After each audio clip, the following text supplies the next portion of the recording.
Very good morning आप सभी को। स्वागत है आप सभी का एक्सप्लोर न्यूज़ चैनल पे। तो चलिए आज सुबह की 7 बड़ी खबरों पर नज़र डाल लेते हैं। तो पहली बड़ी खबर आ रही है कि कोरोना वायरस की वजह से इस बार गणतंत्र दिवस का नज़ारा भी अलग दिखेगा। राजपथ पर वार्षिक गणतंत्र दिवस परेड में कोरोना वायरस महामारी और चल रहे किसान विरोध के कारण दर्शकों और झांकियों प्रदर्शनियों की संख्या में कटौती होगी। गणतंत्र दिवस की तैयारियों में जुटे एक अधिकारी ने कहा कि हर साल 1 लाख लोग से अधिक लोगों की तुलना में इस बार महज 25,000 लोगों को राजपथ पर परेड देखने की इजाज़त मिलेगी। उन्होंने कहा कि आम जनता से केवल 4,000 लोगों को ही अनुमति दी जाएगी।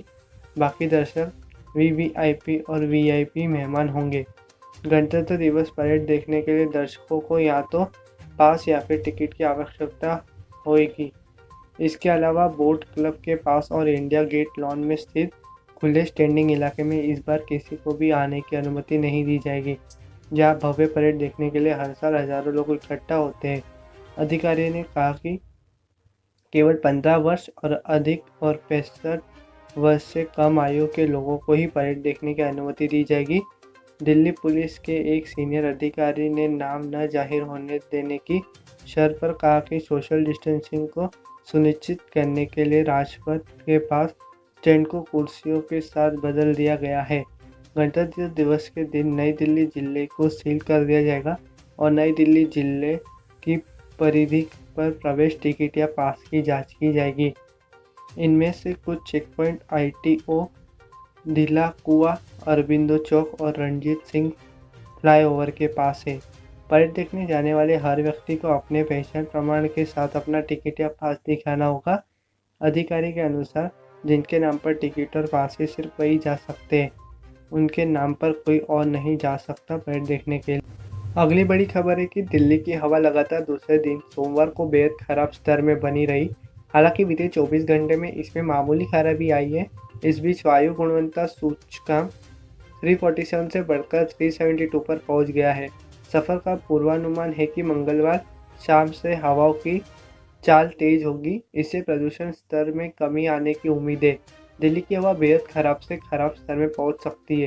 सफ़र के मुताबिक सोमवार के उत्तर पूर्व से आने वाली हवाओं की सामान्य रही। रविवार की तुलना में सोमवार को हवाएं धीमी थी। इससे हवा की गुणवत्ता में कमी आई। 24 घंटे में सूचकांक 26 अंकों की बढ़ोतरी के साथ 372 पर पहुंच गया, जबकि 2 दिन पहले यह गंभीर स्तर में बहुत हुई थी। सफ़र का पूर्वानुमान है कि मंगलवार दोपहर तक हवा की गुणवत्ता में खराबी का सिलसिला जारी रहेगा, लेकिन यह बहुत खराब स्तर में ही बनी रहेगी। दोपहर बाद हवा की चाल बढ़ने से वेंटिलेशन इंडेक्स बेहतर होगा। इससे प्रदूषण दूर दूर तक फैल सकेंगे और हवा की गुणवत्ता में सुधार आएगा। बुधवार को यह बेहद खराब स्तर में निचले पायदान या खराब स्तर में ऊपरी पायदान पर होगी और गुरुवार को हवा की और बेहतर होने की उम्मीद है। अगली बड़ी खबर है कि ड्रैगन ने भूटान के बाद अब भारत को निशाना बनाया है। चीन ने भारत के राज्य अरुणाचल प्रदेश की सीमा के काफी अंदर घुसकर एक गांव बसा लिया है। चीन द्वारा अरुणाचल प्रदेश में बसाए गए इस गांव में लगभग 101 घर भी बनाए गए हैं। आपको बता दें कि यह गांव अरुणाचल प्रदेश में भारतीय सीमा के करीब 4.5 किलोमीटर अंदर की तरफ स्थित है। चीन द्वारा अरुणाचल प्रदेश में बसाए गए इस गांव को भारतीय गांव तसारी चू के अंदर बसाया गया है। यह गांव अरुणाचल प्रदेश के सुबनसिरी जिले में बसा हुआ है। चीन का बनाया गया यह गांव भारत की सुरक्षा के लिए बड़ा खतरा बना हुआ है।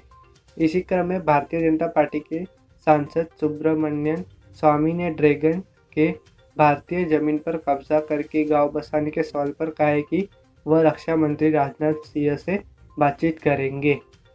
अगली बड़ी खबर है कि दरअसल कोरोना वायरस के कारण तमाम कंपनियों के कर्मचारी लंबे समय से घर से ही काम कर रहे हैं।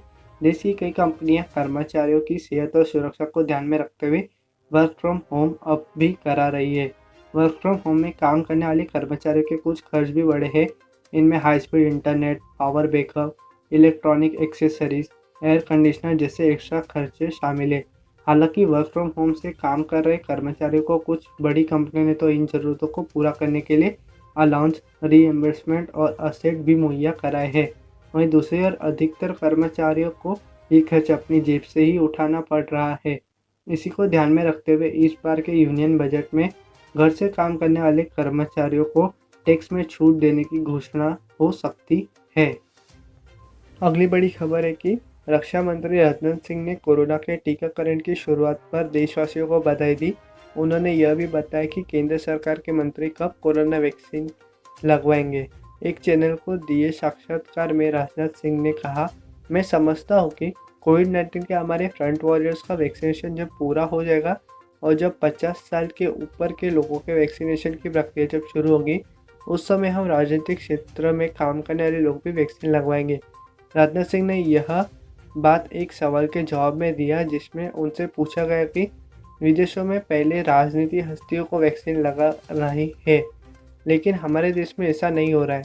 क्या आपको नहीं लगता कि वैक्सीन के प्रति विश्वास बढ़ाने के लिए नेताओं को पहले वैक्सीन लगवानी चाहिए थी?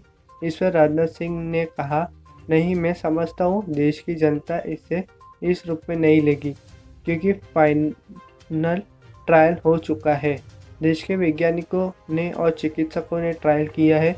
जनता को देश के वैज्ञानिकों और चिकित्सकों को भरोसा है और हम लोग भी जानते कि आश्वस्त कर रहे हैं।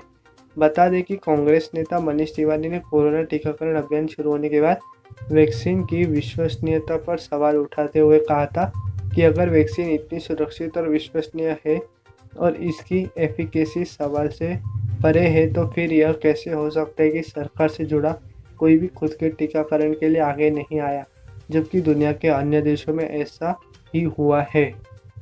अगली बड़ी खबर है कि किसान संगठनों और केंद्र सरकार के बीच 19 जनवरी को होने वाली बैठक अब 20 जनवरी को होगी। कृषि और किसान कल्याण मंत्रालय ने इसकी जानकारी दी है। यह बैठक दोपहर 2 बजे विज्ञान भवन नई दिल्ली में आयोजित की जाएगी। बता दें कि दोनों पक्षों के बीच पहले 19 जनवरी को बैठक होने वाली थी, लेकिन अपरिहार्य कारणों से इसे स्थगित करना पड़ा।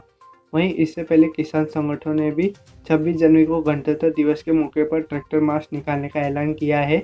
बता दें कि ट्रैक्टर मार्च को लेकर दिल्ली पुलिस ने कोर्ट में याचिका दाखिल की है, लेकिन कोर्ट ने सुनवाई को 20 जनवरी तक के लिए टाल दिया है।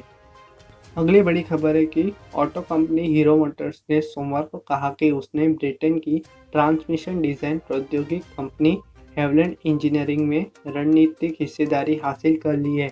हालांकि कंपनी ने सौदे की रकम के बारे में नहीं बताया। हीरो मोटर्स कंपनी ने एक बयान में कहा कि इस अधिग्रहण से उसे उत्तरी अमेरिका, यूरोप और भारत में तेजी से उभरते इलेक्ट्रिक वाहन खंड में उच्च गुणवत्ता वाले ट्रांसमिशन उत्पादों की पेशकश में मदद मिलेगी।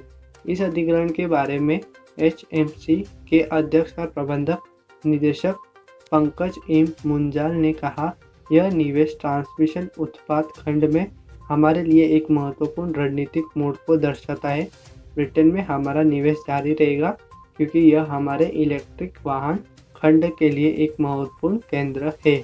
इसी के साथ आज सुबह की 7 बड़ी खबरें समाप्त होती है।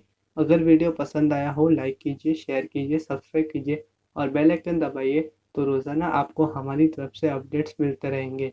आपका तहे दिल से बहुत बहुत धन्यवाद।